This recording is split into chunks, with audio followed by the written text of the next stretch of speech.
The following podcast is sponsored by Structure Tech.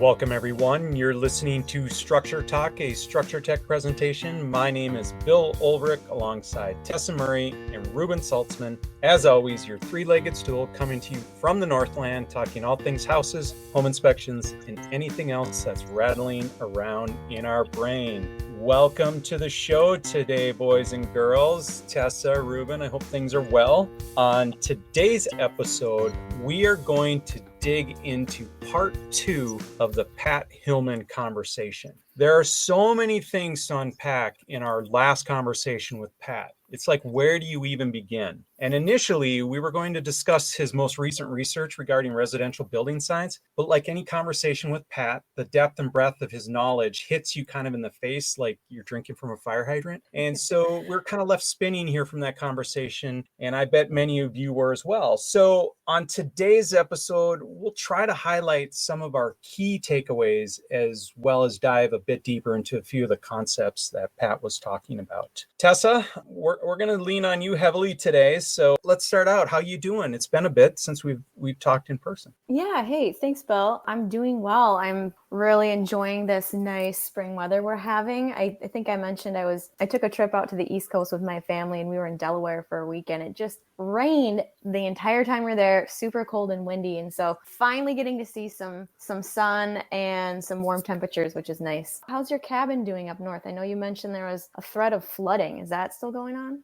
Oh, there's a threat of flooding. There's actual flooding, and there's more to come. So I just read an update today. We're breaking the 2014 flood level today, which was very high, and we're expecting another 12 inches of water on the lake before it stops rising if the weather cooperates, which means we will be rivaling water levels not seen since 1950 on the lake. And it's ugly for a lot of people. Thankfully, the things I have that are underwater right now are not very important, and we hope when the water goes down they're still there, but we're very lucky. Not so many people are, which is sad, but that's the way it is when Mother Nature decides to get extreme. Yikes. I didn't realize that was the worst flooding since 1950 up there. Yeah, combination of things: heavy snow, rain on top of snow, unending rain, bottlenecks in the drainage system. You add it all up and it equals high water. And Reuben, how have you been doing? You've been traveling all over the place again, haven't you? Yeah, it's been a lot lately. You know, we had that conference for IEB that was in Houston, and then I went and I taught a ASHI thing for home inspectors in Chicago. And then I had all these flights that were delayed getting home from Chicago, or a flight that was delayed many times. And then they transferred us to another airplane. They sent over another airplane to take all these people home. And then that plane had a damaged panel, and that was delayed again. Yeah. Oh. And it was a comedy of delayed flights. I'm texting my wife like, oh, great, they're sending a plane. I'm coming home now. No, I'm not. Oh, wait, yes, I am. It was like back and forth. It was the first time I ever got vouchers. Like, they gave us $30 in food vouchers to get lunch and whatever we wanted at the airport. I'm like, okay, all right. And ended up getting home way later than anticipated. And we were planning to drive down to Kansas City for my nephew's graduation party. My family ended up just driving to the airport and picking me up from the airport. And then we drove from there. So it was a very long day of travel. Lots of this stuff going on. You didn't even have a chance to go home and change your clothes. You just went right from the airport to Kansas City. I had my wife pack me clothes because I'd only packed enough to go overnight. I'm like, well, grab me some shirts, some pants, maybe a change of underwear too, you know. Oh my God. It's weird having somebody pack for you, you know? Yeah. But I will say she did a very good job. Yeah. She knows. Reuben, was that our hometown airline? Yeah, that was Delta. Bummer. At least you had the option to get a new broken plane. Sometimes they don't even have those. Yeah, we've had delayed flights with some other airlines, and usually the response is, it's delayed. What do you want us to do? But with Delta, it was like apologizing up and down, like, all right, we got a new plane coming in. We'll get this going. Here's lunch for you. And here's a bunch of miles that we've added to your account for the delay. Wait, here's more miles for the delay. And it was like, they're really not okay with this. They're bending over backwards to fix it. All right, enough on airline stories. Well, hey, listen, compared to airline travel, building science is pretty simple stuff, right, Tessa? Well, compared to Reuben's flight, yeah, that was a Yeah, nightmare, it's all but pretty simple. glad you got back. Yeah, building science is complicated. And, if you listen to the podcast with Pat, I think Pat, he's such a brilliant building scientist and engineer. And a lot of what he says, I think, just goes right over the top of our heads. And so you have to I actually listen to that podcast. I don't like to listen to our podcast. I don't know if you guys are the same way, but I hate listening to myself. But I listened to that podcast with Pat like twice, I think, just because, there's so much information that he's sharing and he goes over it so quickly. I feel like, Pat's talking at this college reading level for building science. And I think the rest of us humans are usually at, a much lower reading level. So we're going to try and bring it down to like maybe middle school reading level today. And we'll do our best to make it make sense. Yeah, I completely agree that we had too much in there because my wife told me so. I joke that my wife never listened to the podcast, but I think she started listening to a few of them, and she listened to that one. She's like, Reuben, and it's that tone like, oh, I'm in trouble. What did I do? She's like, I just listened to that podcast, and you needed to split that up into like 5 episodes. There's way too much information, and so she's surely right. And we're not splitting it apart into 5, but that is what today's show is going to be, is try to digest some of that. Tess, can you start with just what is Pat even researching? Kind of start from there. Yeah, so we had Pat on our show initially just to talk about his most recent research he's been doing with the Department of Energy's Building America program. And he's been working with them for several years now. That program focuses on improving the energy efficiency of the existing housing stock in the United States. And it's been around for a long time, I think 20 years, maybe even a little bit longer. And they've expanded their focus not just on energy efficiency improvements, but they're looking at building performance issues, durability, quality, affordability, comfort, and indoor air issues as well. And there's a bunch of researchers, scientists, national laboratories across the United States doing this research. And Pat's been involved with that. And so his recent research was looking at how to improve the energy efficiency in existing houses by upgrading the insulation in exterior walls. It's very specific, but that's what the research is looking at. And there is basically a laboratory up in Cloquet, Minnesota. He talked about it. It basically is like a house that is a research center, and there were 14 bays that they built they had 14 different walls that they tried different insulation strategies in each wall, and they measured, heat transference, condensation, movement through the wall, a bunch of different things. I didn't go deep into the report that he sent over to us, but gathering lots of data over the last few years to see what was the most effective type of insulation strategies. Was it filling the wall cavities, or was it adding insulation to the exterior, or was it a combination of both? And what types of materials were the most effective? What was, the complexity of actually pulling it off, and what would costs be? So that's what his research has been looking at. How many houses does this type of research actually affect? Is this all retrofit, or is this for new? What are we talking about here in terms of impact? Well, that's a good question. I asked Pat that during our podcast, and he didn't have the numbers in front of him, but he kind of gave us some general answers. So I actually looked back at the white paper that they're writing, and it's soon to be published. It's not out yet, but it's called Wall Upgrades for Energy Retrofits, a techno-economic study. And it's going to be published by, I think, Pacific Northwest National Laboratory. And in their paper, it says that homes built before 1992 represent approximately 68% of the residential building stock in the country. And up to about 43% of those homes have little to no insulation in the walls and have an air leakage rate of 10 or more air changes per hour at 50 pascals, which is a pretty leaky house. And overall, that means about 30% of the existing homes in the United States have little to no cavity insulation in the exterior walls and are pretty leaky. So what does that translate to for homes in the U.S.? How many houses do we have in the U.S. then? So I did some more digging on that. And according to American Community Survey at the Urban Institute, there were 138 million homes nationwide as of 2018. To break that down a little bit further, 67% are single family homes, 27% are multifamily, 6% are manufactured. So, I think this exterior wall insulation retrofit system could be applied to townhomes or multifamily structures as well. So I was just looking at, kind of taking that 138 million homes and 30% of those have little to no insulation. That's 41 million homes in the United States that have little to no insulation in the exterior walls. And Pat mentioned that there could be a savings of like 20 to 40% for energy efficiency by adding more insulation to these walls and bringing them up to an R15 or even an R30 maximum. So that's a huge energy savings when you're looking at it, applied to 41 potential million homes out there. Tess, I'm going to jump in. I'm going to put Reuben on the spot. So Reuben, you're a good listener. What did you take away from the conversation as like, what's the best insulation strategy for attacking this problem? I learned where Tessa gets her answer to everything, which is it depends, because that's kind of the same thing Pat did. He didn't say it quite so concisely, but he said there were not any clear-cut winners. It all depends on what house you have and what it is that you're trying to accomplish. And I mean, just a little bit more long-winded version of that, he was saying that different methods have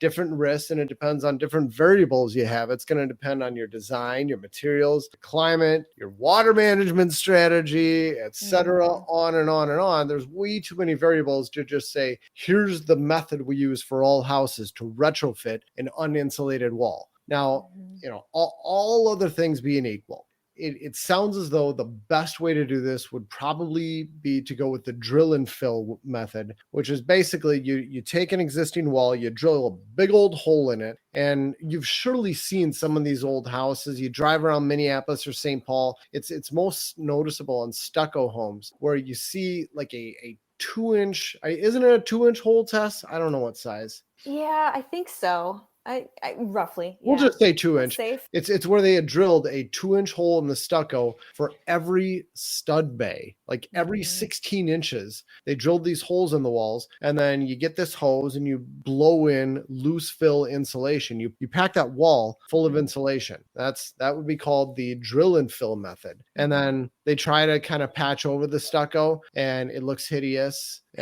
There's no other way to put it. I mean, you can see it. It's obvious. And they can do that with other types of materials. I mean, I've seen it done with wood siding. Sometimes they'll do it from the inside. We've been to many homes where they do it on the inside. But I think it's a lot less mess if they do it on the outside. You don't have this like plaster dust to try to contain. But by the time they're all done, you may have an R value somewhere in the neighborhood of about R15. And to retrofit, it's going to cost somewhere around $2 to $3 a square foot. And basically your payback, your ROI, the amount of time it's going to take you to get what Tessa was suggesting. I mean, say it might save you 20% in energy costs. Your break even might be somewhere around 10 years. Now, again, it's different for every house, but that's a good ballpark to look at. So it could make sense. You're going to be at that house for a while. It might make sense to do this. But there's other ways of doing this. I mean, there's ways of really improving that insulation by doing exterior insulation. And he talked about that when he started getting into the perfect wall. He started explaining how a perfect wall is a wall that is only there to support the structure. And then you put everything else outside of the structural support. You put your water resistant barrier, the thing that keeps water out of the wall. You put your insulation, you put your air barrier, you put your cladding, the stuff that keeps out the weather. You put all of that stuff on the outside. That's what they talked about with a perfect wall. And you're getting a little bit closer to that when you talk about putting exterior insulation on an existing home. And in that case, it'd be like these big 4x8 sheets of foam, and then you tape all the seams together. He said that's a really nice way to do it, but you're probably never going to find an ROI. It's never going to pay for itself. I mean, we talked about maybe a 10-year period for doing drill and fill, putting holes in the walls and filling it up. I mean, when you think about it, it's not that invasive. You're making little holes, you're pumping stuff into the wall. When you're talking about taking off the siding and then putting insulation on, putting it back on, by saying there's no ROI, we're saying this will never, ever pay for itself. So it's really tough to justify suggesting this to anybody. That's kind of what he said in a nutshell. And one thing that was interesting I hadn't heard about before was these vacuum insulated panels. Reuben, have you heard of them? Never heard of such a thing. Yeah, and I had a really hard time even trying to visualize what he was talking about. And I didn't want to interrupt, but I was thinking, what the heck is this? I know. I know. I need to do some more research on them. But vacuum insulated panels, I think he was saying that they have about an R15 to R20 value, and they're only like 3/4 of an inch to an inch thick total. But he says, these panels come usually with like the cladding already attached to them. And so they just like snap into place on the exterior of the house, which, can really add a lot of R value, R15, R20, but it's really expensive. And I don't think that they're probably too easy to come by. And I'm sure there's not a lot of contractors that know how to install them.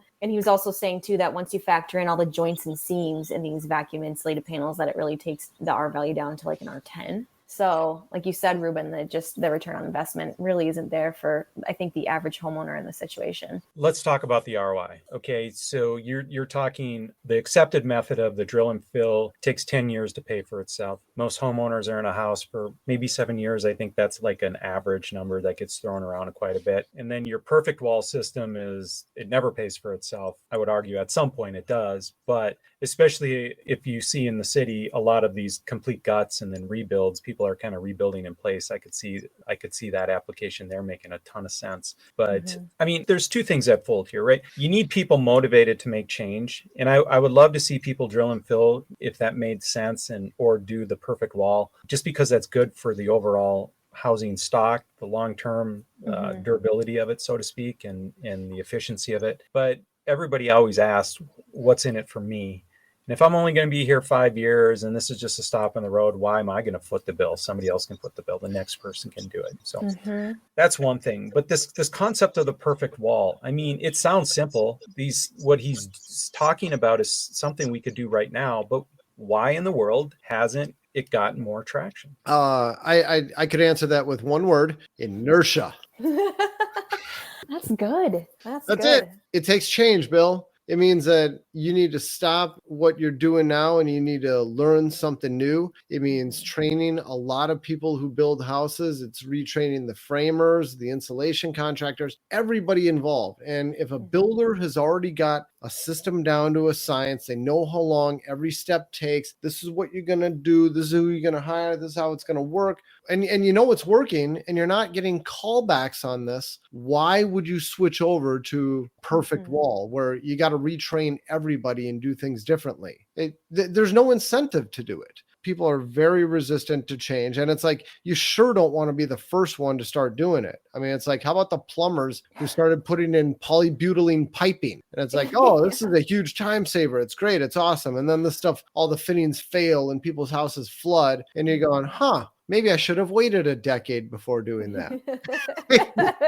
A lot of people do not want to be the first adopter. And Pat did mention too, this perfect wall system has been tried and tested, and there's houses in the Twin Cities that were built using this method even back to the 90s. And actually I was involved in testing some of these houses in the 2000s that his research was building. And there are these big panels, these OSB panels that are like 1.5 inches thick. We've talked about them on the podcast before, but they're like 8 by 24 feet and they get lifted into place with a crane. And then you put your weather resistive barrier, this gray sperm barrier over that. Then you put your rigid insulation foam over top of that, a couple layers. Then you leave an airspace and then you put your cladding on. And that was his, this perfect wall that Reuben was talking about and that Pat was mentioning. That just is really hard to get, the building industry to adopt. But Pat did mention something that was kind of encouraging. He's like, well, it's not all or nothing. You don't have to, think that that's the only way to do it.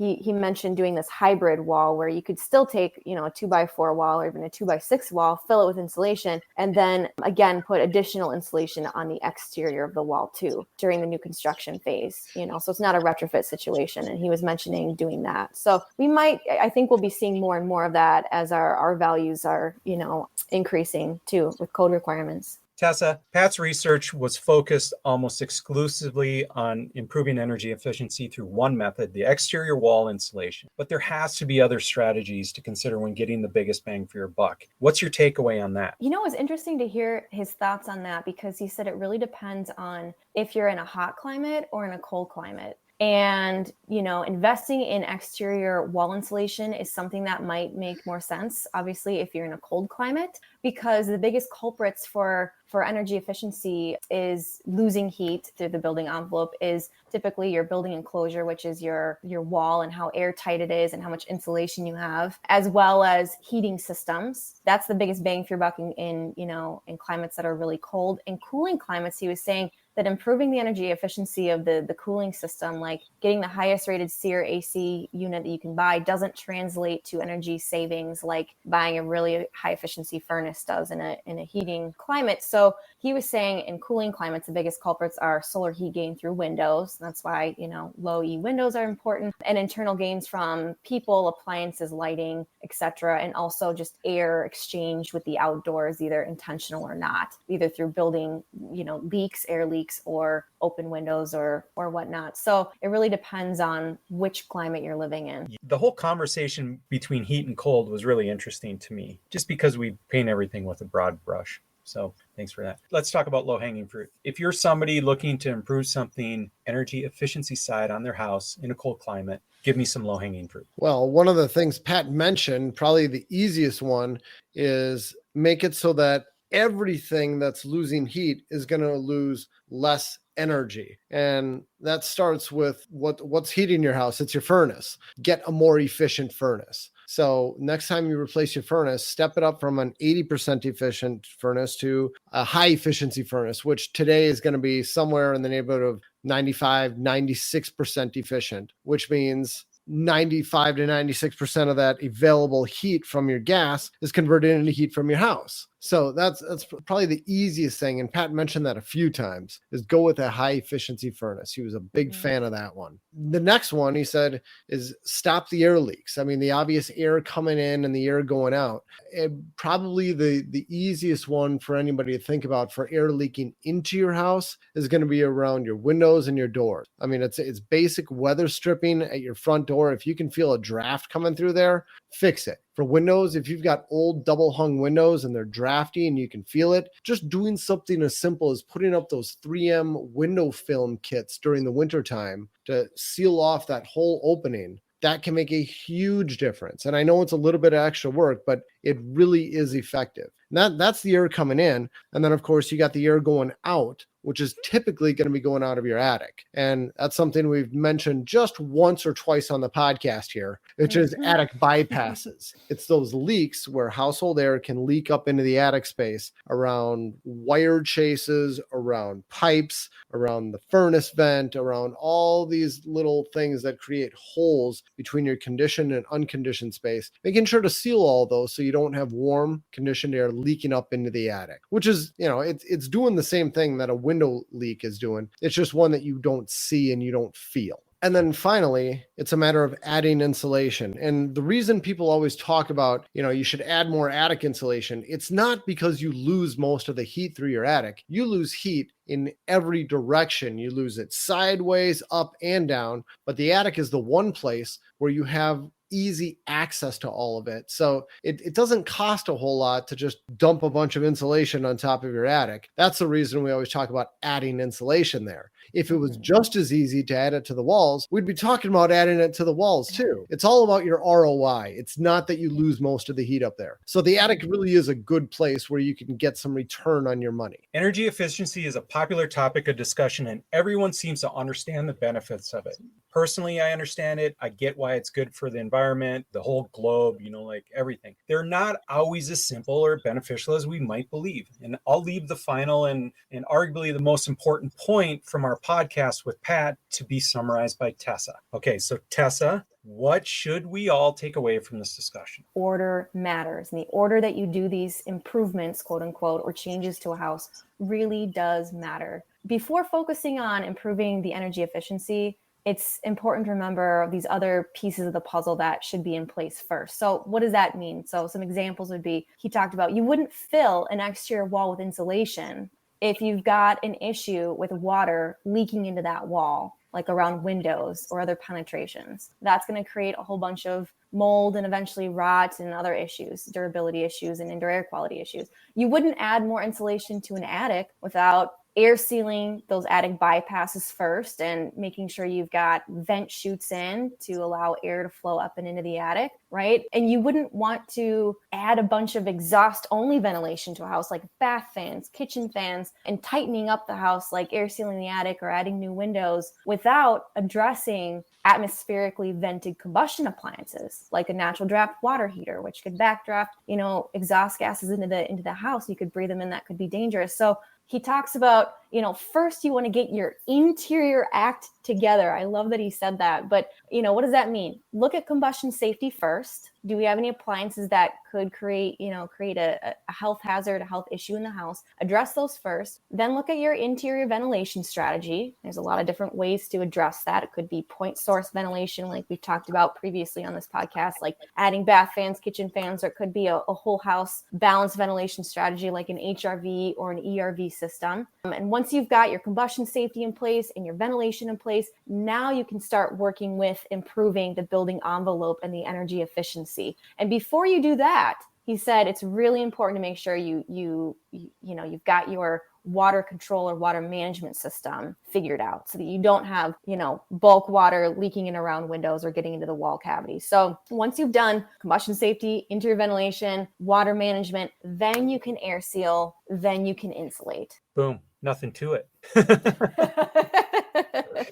And it's all free, right? Like there's some energy program out there that you can apply to help mitigate the costs of doing all these improvements. Yeah, well, we did talk about that too. It's like, well, who can help you with this? Who do you call? And Pat said it's really important to have, like a building performance specialist or somebody who understands all these different systems and how the house works holistically to help, guide contractors or guide the homeowner through this obstacle course. And so Structure Tech can do that. Our inspectors are really knowledgeable when it comes to all these different systems and looking at the house holistically. But, you can find people that are building scientists working in the architecture industry or engineering and consulting, or either, weatherization programs. So you just got to do some research. Reuben, you're a numbers guy. You like looking at cost benefit analysis of things. Have you ever dug into how many years of savings it takes for a 97% furnace to